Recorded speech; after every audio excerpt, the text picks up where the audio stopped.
This is Power Athlete Radio.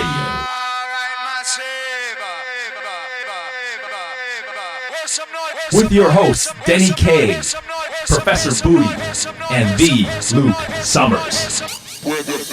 And now, toes forward, hips locked, shoulders set, and retract those scapulars. It's time for some knowledge bombs.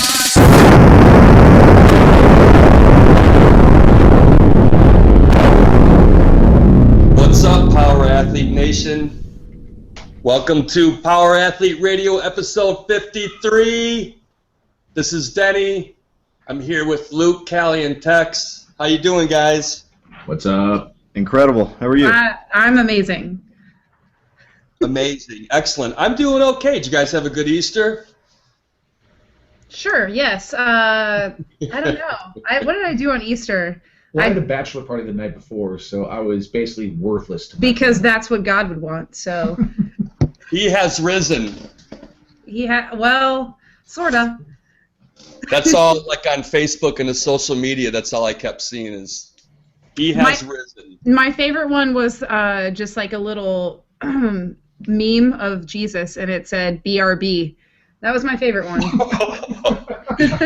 Nice. Yeah, what did you guys do? What did you do, Tex? I had an opportunity to go back to Katy. One of my high school buddies got married, so flew in Friday, just hung out with my pops, and then Saturday just did the whole, hangout party thing, and then Sunday did the best I could to be a good family member, and then got the hell out of town. So nice. Denny, what did you do?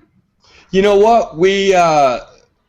It was like 75 degrees here in Chicago, and lately it's still been in the 50s. Mm-hmm. So we had one real nice day. That meant outside, playing bags, having a couple drinks. We were able to go to my wife's sister's house for a little bit, and then my mom lives about an hour north from my wife's sister's, so we piled up in the van, right? Luke, you know the party van. Yeah. And we took an hour cruise up north and visited with Mom, had a nice dinner, chowed on some ham, and came back home. It was a full day. It's beautiful. So were all the daughters there? All the daughters were there, and cute little dresses. Your daughters, right? You have like 17 kids, right? At least. That I know of. That I know of. So how do you haul all those children there? Like, do you get a van and then a trailer behind that, and that trailer has like a hitch behind that? A U-Haul. I have a stretch Dodge Caravan. 20. Do people think you're in like human trafficking when you are commuting? Big time. But I can play it off pretty well. But, this van comes equipped with about 15 car seats, so it just, I kind of blend right in. Is that standard? It's all custom made. It's with all the options. Yeah. It's custom made. It's got all the options, the DVD players and stuff like that, so it works pretty well. Well, we were at the CrossFit football seminar in Naperville a couple weeks ago. Luke and Carl and Neil, we all hopped in it and went for lunch, and those guys are pretty impressed. So I didn't want to brag too much because I've seen pictures of the Power Athlete van, and I didn't want to compare my van to that van. So I just figured I'd just get the coaches in the van and let them decide, which one they thought was better. It's funny, though, that you're using that as, like, your criteria for awesomeness, because I'm pretty sure they'd be impressed with virtually anything that is a moving vehicle. Anything that you can pretend like you're drifting in or double clutching. Granny ship. Granny ship. And we don't have a van. It's a rig. It's a rig. Oh, so so we had this guy stop us at when we were on our way driving to Las Vegas. We stopped at a gas station, and we were just getting ready to pull out when this guy approached us in the van and came up to the window, and he goes, "What's up? What's Power Athlete?" And we kind of looked down at him, and we we talked a little bit about the programming in the system, and he's like, "Oh yeah, it's a pretty nice rig you got here." And Luke looked at me like he had like something had just dawned on him, and basically we've been doing it all wrong, calling it the van, and we should have been calling it a rig the entire time, because apparently when you're badass, that's what you call a vehicle. Yeah. Your rig. I've been calling it a van the whole time. It's van. Really a rig. It's not a van. It's a rig. Yeah. Anyway. So now is the time that we admit we have no show timeline. Now's the time. So we, if anyone's listening to this, which no one is, there are 3 people listening. We should divulge right out the gate that we don't have necessarily like a timeline or our itinerary. But we have a lot to talk about. But we do have a lot to talk about. But we just lost one listener.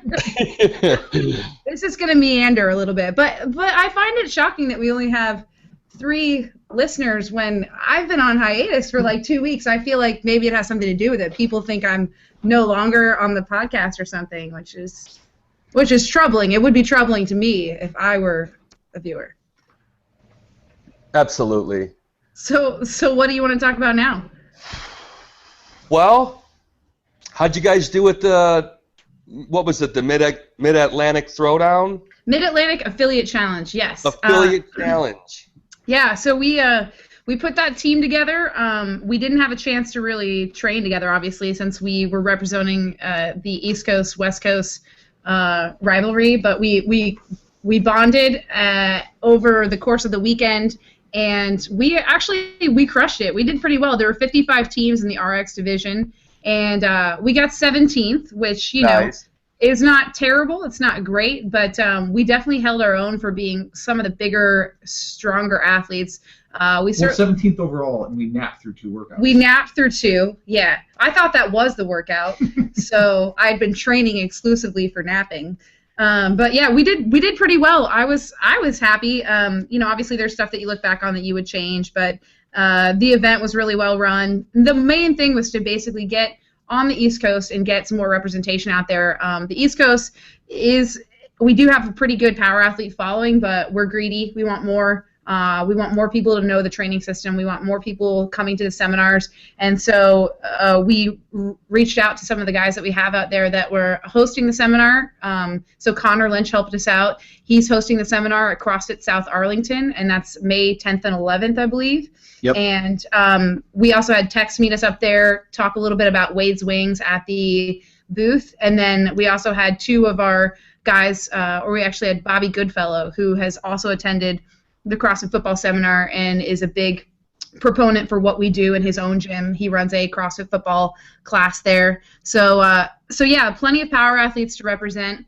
And we had some really good engagement. As per usual, we had a broad jump and vertical jump testing. Yeah, the highest vertical jump. We had the highest vertical jump we've seen with my own eyes and at any event that we've been to, which was 44 or 42? Well, 40 hit the 41 and a half. 41 and a half. No, because there was a guy who jumped up and slammed 42 with fingertips over it. Oh, really? Oh, okay. So it's that high school kid. So Tex, did he?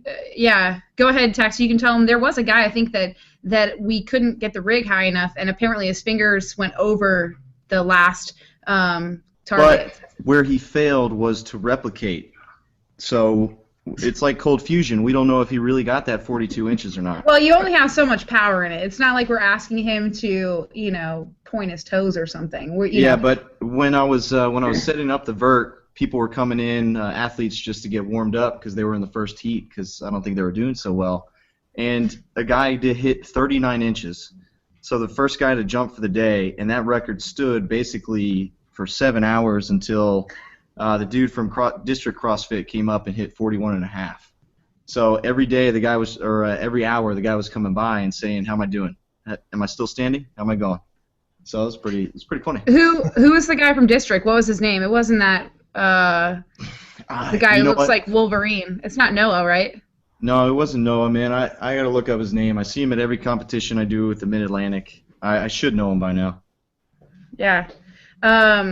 Yeah, it was a pretty good time though. Trying to think. Oh, I can tell a brief story. I suppose. we competed in our very last event, gave it our all. It was a pretty epic event too, so some pretty neat organization on behalf of Luke Espy. He kind of put together a pretty cool workout where you start with your entire team, and then through the workout you sprint to the end, like a 100-meter spot, and you end up losing a team member every time you come back to where the barbell movements are going on. So in the very end, I guess there are stories within this story, which is that I was the person that had to complete the last movements. So my team is down at the end. Just tell the whole workout. Yeah. Really? Yeah, we have time. Okay. So we start, and the first one is 50 overhead squats between, your whole team, right? And then you piggyback ride. But the weights are, for men, it's, 135. For ladies, it's 90. 95, right? So then after you complete those, you piggyback to the end, and I was like, fuck that. I'm not doing any of that because I have more work ahead of me, the rest. So we get piggyback down to the end, and we drop off one person, which is this guy, Rob, on our team. And then we run back together as a team, and the next movement is 40 snatches. And then you add 10 pounds for dudes, or 20 pounds for dudes, 10 pounds for chicks. So it's one. Yeah, so you keep adding weight every time. So then you've got 40 snatches to complete, and then we sprinted to the end, and we come back. Well, we dropped off the baggage, which is the two guys on our team, because they have zero endurance. So we had to drop them off. So it was just the girls to finish the last two movements, which was 30 cleans. So 30 cleans with, I don't know what we're using, like 115 or something. Yeah, 115. Yeah. And then we ran to the end. Caroline gave me a piggyback ride to the end. And the lone survivor. The lone survivor, Cali Hinsman. I ran back, and I had to do 20 shoulder to overhead with 125. And I got to 15 reps, and I remember expressly that Luke Espy got in my face, and he was like, "Get them all!" like that, and he was emotional, and my arms, and then this thing happened, and my arms stopped working, and so I had to put the barbell down, and I ended up getting them, finishing the last 5, and then sprinting to the end. But the funny thing is, after you do all that shit, your sprint pretty much looks like you're running in water or quicksand or slow motion or all of those things. You're Swamp Thing running through water and quicksand in slow motion. So my run is on video somewhere, and it looks fucking awesome. Dude. I don't even think my feet come off the ground. I'm just like gliding. So anyway, after that, we are all celebrating that this is the end, and we're just happy that, we're like, okay, that was a valiant effort, and go back to the tent, and after probably 20 minutes of decompressing, I go to reach for my coffee cup, which I had been drinking from throughout the day. It's a little Starbucks coffee cup, and I put it to my lips, and I take 2 giant drinks of it, like I chug it, and as soon as it starts to hit my stomach, I realize that it's not coffee, and in fact, it's dip spit. Oh! I know immediately. I make eye contact with one Bobby Goodfellow, the perpetrator, the perp, and I whimper his name, Bobby. And then we make eye contact. He turns around. He's like trying to sell a fucking shirt. And he turns around just in time to see me running out the door, nearly projectile vomiting on passersby. I make it outside the door. I vomit on the side of the building. I decide to go to a different corner of the building where I have a little more privacy. I vomit over there. And then I go to the bathroom, a family restroom, and I lock it, and I vomit in there some more. The most disappointing part is she ran faster right? after drinking dip spit than in the team competition so, with her teammates. By the time I was able to get my life together and fucking come back inside, I looked like I had been crying and like somebody shot my dog, and I looked queasy, and people were like, "Oh, you're sick because you worked out so hard," and I was like, "No, not at all. I don't exercise that hard." But I did just drink about 2 ounces of dip spit. So 2 ounces was it wintergreen? 2 big jugs. I'm not kidding. Yeah, what flavor? Wintergreen, mint. I would love to talk more about this conversation, but the more in detail we get, so John has a similar story that I was telling him about this, and he has a similar story, and I swear to God, this is not even a joke. As I was telling him this story, he started to gag, and he had to like get up from his chair. This was like yesterday. I was telling him this story, and he told me to stop. Like he told me to stop the story because he was literally gagging in front of me, and he just put his, like when I was telling him the story, he just put his head in his hands. And it's the most genuine emotion I've ever seen from John in my life. And he was like, Cali, I'm so sorry. So, I mean, if you guys have never drank dip spit, I highly recommend it. Ugh, Iron Gut Wellborn. Yeah. God, he couldn't handle it. Yeah, taken down by a little dip spit. The competition was great. Anywho. I seen the big monkey shirts. Those look badass. They are badass. Yeah, we got a lot of good, I guess, feedback from those shirts. A lot of people wanted to buy them, and I said, over my dead body. Yeah, you gotta earn them. Yeah, you gotta earn those shirts. By doing this physical challenge, which is drinking dip spit. Apparently 2 huge chugs. It's true. To 2 ounces. It's true. That's 1 shot glass. That's freaking gross, man. I remember doing that years ago. I don't know what 2 ounces is. 15 years ago, I chewed tobacco for a while, and I went to the movies with my older daughter, and at that time she was probably 10 or 11, and I don't know what movie we were seeing, maybe like Shrek or something like that, and we were sharing a soda. Halfway through the movie, the soda's gone, so I start using it as my little spittoon, and she hadn't grabbed it to take a drink. She knew it was gone. She must have forgot that we had emptied it, so I'm not really paying attention. She grabs it, takes a big chug, and ran out the theater right away into the bathroom, and I felt like shit. I kind of laughed, but I felt bad too. I swear, if I knew that Bobby laughed when I did that, I mean... Oh, dude, we were laughing so hard. Were you really? Yeah. You fucking assholes. It wasn't like I was laughing at her. It was kind of like the situation. Yeah, it's hilarious. It's really funny. She didn't think it was that funny, but yeah, that's... No, it's not. I guess to kind of turn this story around, we are, if you were asking us at the booth, or you have seen some of the stuff on social media about the Big Monkey program, if you are following our training system, Field Strong, and you are competing, you can always inquire to us about possibly getting sponsorship. Obviously the caveat is that you're following our training system and you believe in what we do, and this is an avenue we're interested in going down, just so we can get more disciples out there kind of showing what we're capable of. Yeah, the Field Strong program is awesome. I've been following it since day one.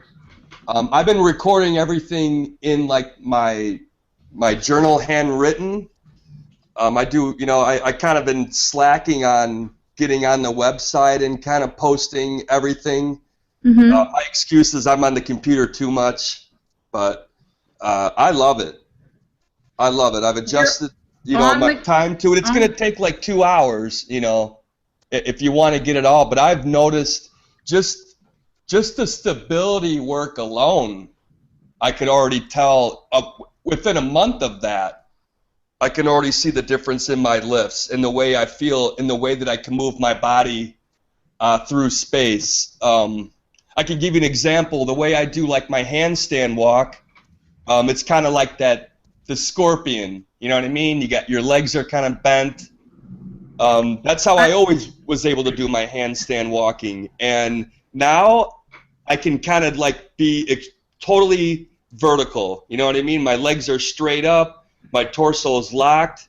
I can sit and hold a handstand for maybe 10 seconds, no shit, and then walk. I mean, it's like just the ability to, like I said, to move through space. Well, it's a lot easier when you can control your trunk. That's exactly it. It's all about control. And anybody who does a handstand walk or handstand, or you're kind of articulating from the shoulders like that, it becomes a unilateral movement, right? And if you can stabilize your midsection and avoid that lateral movement from your legs swinging, or even from that lumbar curve becoming exaggerated, if you can control with your trunk, which is essentially where a good handstand walk comes from, then you'll definitely feel that application.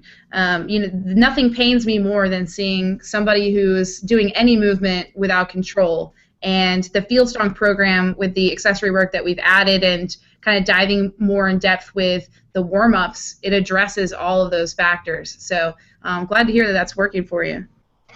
Absolutely. And I've kind of taken a little bit of that and included it in our warm-ups in our general pop class at A3, and I've noticed a difference in just our members there as well. Just by taking like some extra time and maybe doing some isometric holds. Yeah.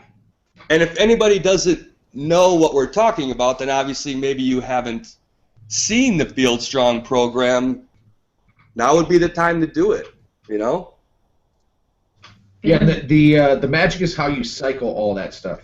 And the periodization is such a bastardized term, but The planning.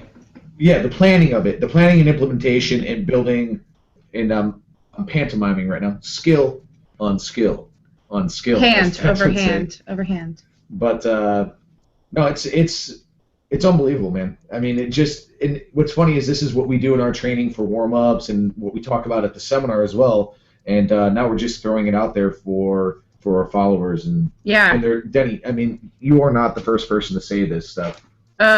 Yeah, we've had so many good responses, so much good feedback, and also just want to address if anybody is having technical difficulties to please email us. We are trying to tackle those one-on-one if you are still having issues. Most of it's cleaned up, yeah. And Luke's done such an amazing job being pretty on it for anybody who needs immediate attention. I think there's a few little hiccups, but it's only going to get better. It's only going to become more streamlined. So it's mostly on the user side of it, and I guess by the time we post this thing, but you have to.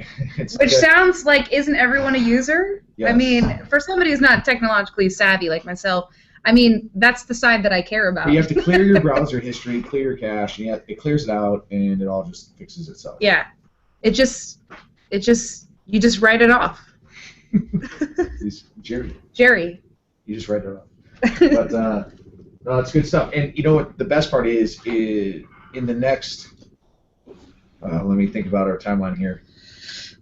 5 weeks. In 5 weeks, we're gonna have our first roundtable discussion, which is an interactive video conferencing. Yeah, online video conference, and that's gonna be a big thing. But it's private, and it's only available to our top members, our professional members. And then Luke's doing an exclusive webcam that he's going to keep a webcam in his house. No, don't do it. We've got that wired up. He doesn't know. But that's for premium membership. I'm just laying on the couch, scratching my dogs, watching True Detective on repeat. Watching True Detective. It's going to be riveting, I'm sure. So, Tex, how was the Wade's Army booth at that competition?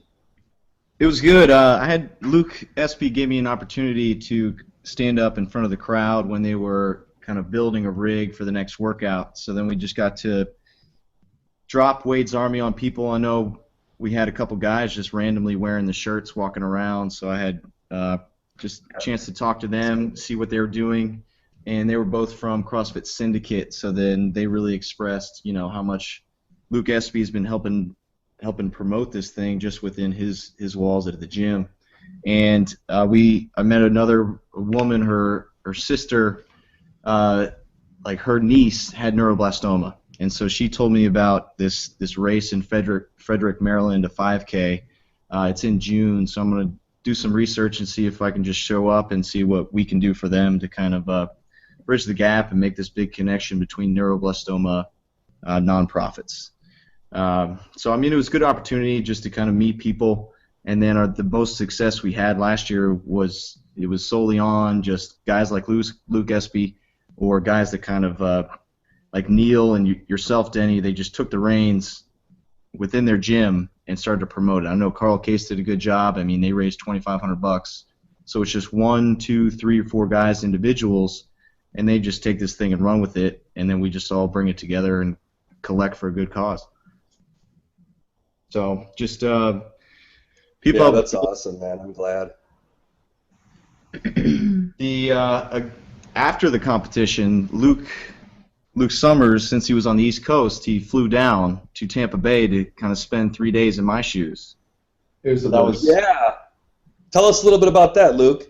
All right, you wake up at 4:30 in the morning, you go to a parking garage, you do incline sprints for an hour and a half with Ruiz telling you how awful you are, and then you walk 300 meters to a pool, you swim 1,500 meters, and then you go into drown proofing where they throw a 45-pound plate on your back, and you're supposed to jump from 12 feet of water up to the surface, take 1 breath, go back down to the bottom, and then jump.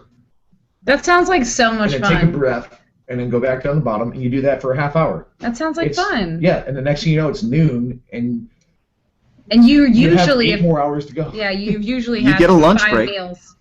So in SoCal, we wake up at 9. Maybe. We coach a class at 9:30. If we feel like it. You go home at noon. Obvious. You nap. You have dinner at 4, and you go to bed. So it was definitely... And we do that Tuesday through Thursday. Definitely a change of scenery. That sounds intense. I'm a little jealous that I didn't have that experience. No, but one thing I do have to say is, Raph takes his interns a lot more seriously than we do in the sense of like sitting casually talking. He has a lecture protocol. He puts them through every style of training. If you're training a sprinter or a swimmer or general pop or an NFL player or whatever, Fighters. or fighters or someone going into selection, like you experience all of those programs within 2 days. Well, and you do that on repeat every week. And not only that, you run classes, you clean the gym. One thing that was pretty cool is Raph changes the whole floor plan of his gym. How frequently, Tex? Every 2 weeks?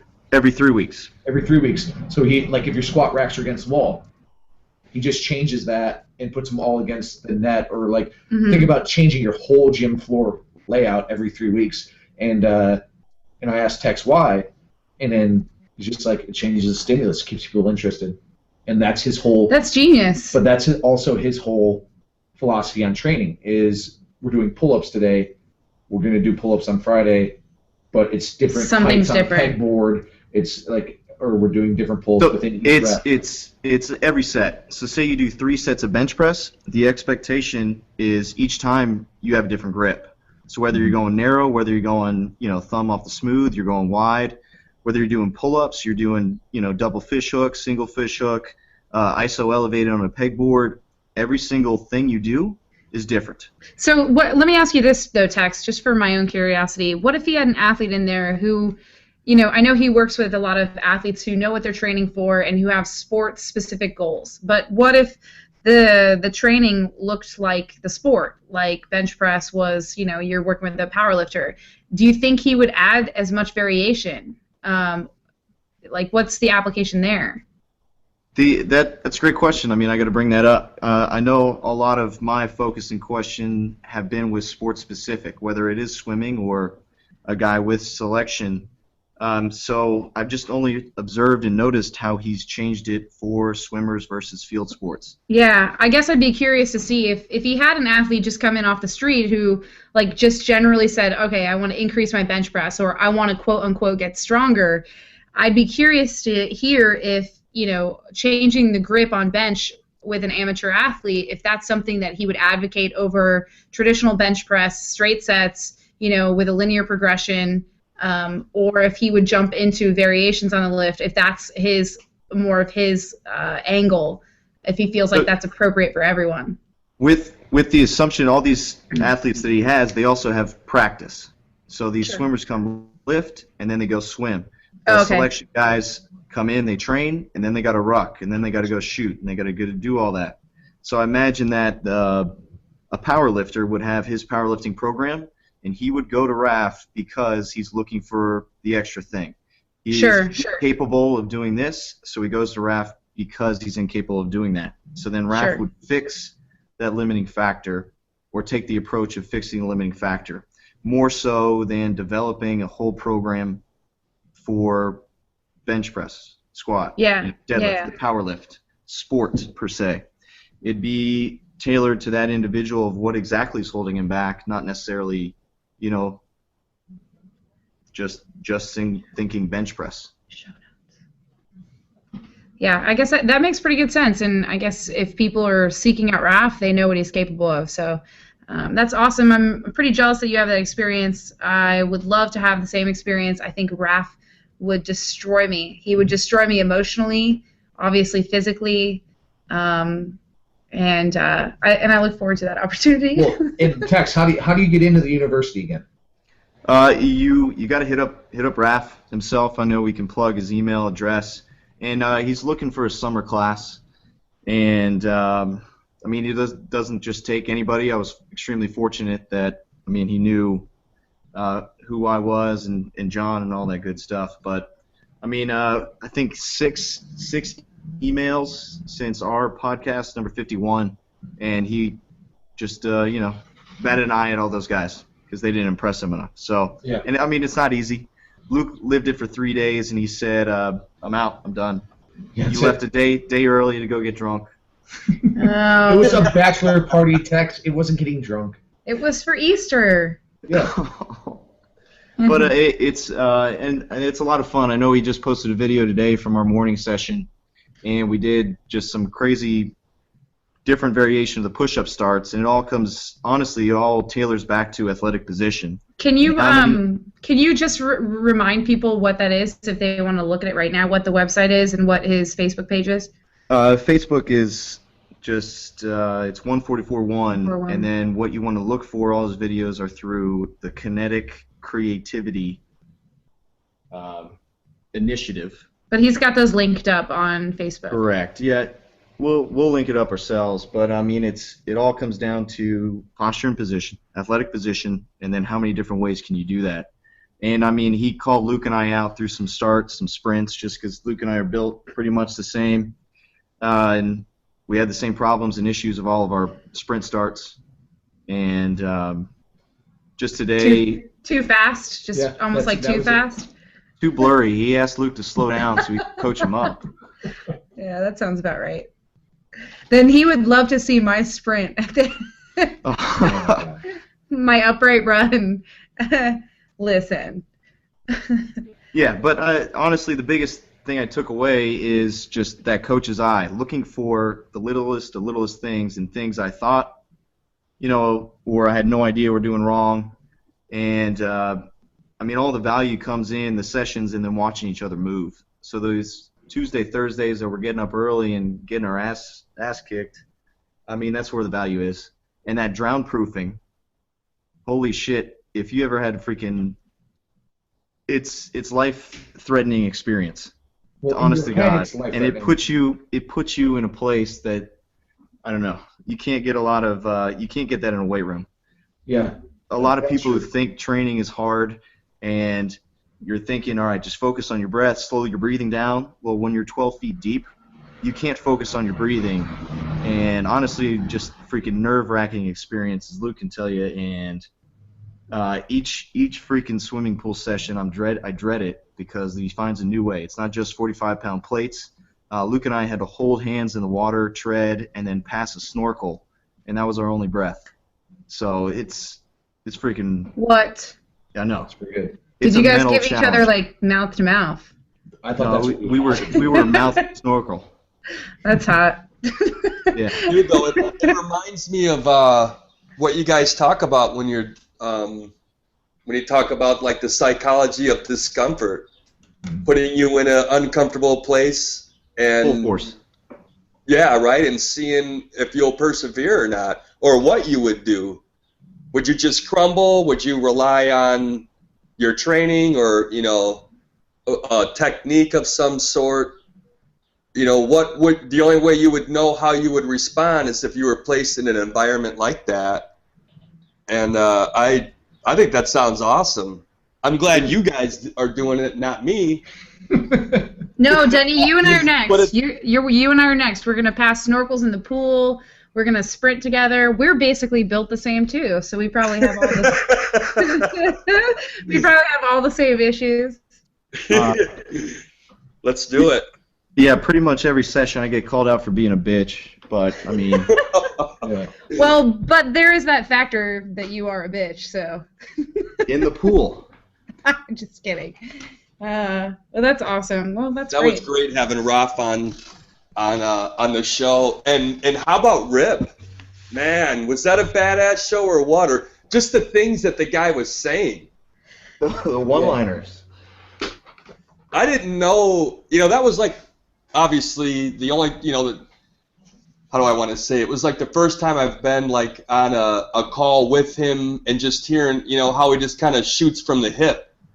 You know what I mean? And just puts it all out there. No bullshit.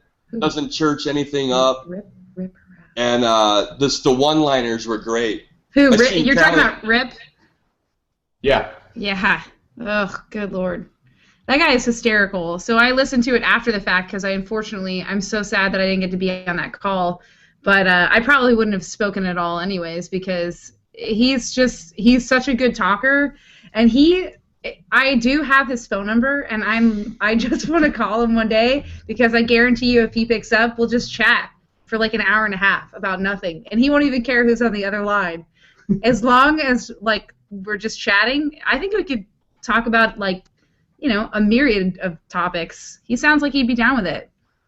He doesn't need to know who I am. But he had some really good one-liners. Like, towards the beginning of the podcast, he talks about how he just casually says how he killed 3 steer the other day. It was actually 5. Nose to asshole. And then he ate a cow from nose to asshole. And it wasn't even a joke. It was just so casual. And, he's such a unique guy, and he's humble, too, in some ways, because I appreciated the fact where he kind of... he told John, you know a little bit more about this subject matter, so he'd have John talk about it. It wasn't like he was bullshitting on stuff that he, didn't really have a background in. He was able to refer to John on different things, and John deferred to him. And so, I don't know, I enjoyed that podcast a lot. Yeah, that was fun. That was like total... out of the box on that one. I mean, when I went back and listened to it, the audio was kind of shaky. But what are you going to do? You know what I mean? You got to do what you got to do when you get a man like that on the horn. I felt like I was there, on the phone. Rip lives in a cinder block mansion. It felt vintage. Yeah, so I guess apologies on the audio quality, but the content is pretty good. Yeah. Pretty good. So. You guys, I have to bounce out of here in a couple minutes, so if I ghost out, don't be surprised. Well, I mean, I think that's it for the show. Is that it? Do we have inquiries? No. Inquiries. Someone said, "What is this thing?" So, who are these people? Spots are open for May 10th seminar. Yes. Yes, there are spots. Yeah, there are spots, but there is capacity for 40, so you got to get in there quick. They're limited. Mm-hmm. What else? What else do we want to plug shamelessly? New York CERT this weekend. Oh, go to New York for the CERT this weekend. Yeah, it'll be John and I. I'm flying in early, and I'm training at Brick CrossFit New York at 2 p.m. New York. And then if you want somebody to talk shit and put you in your place. That's what I'm good at now, working with Raph. Yeah. And then where are we at after that? Oh, we're going to regionals. So if you're in the North Central region, go to regionals. Denny's going to be working the booth. You can meet him in person, shake his bare paw. His mitt. That's right.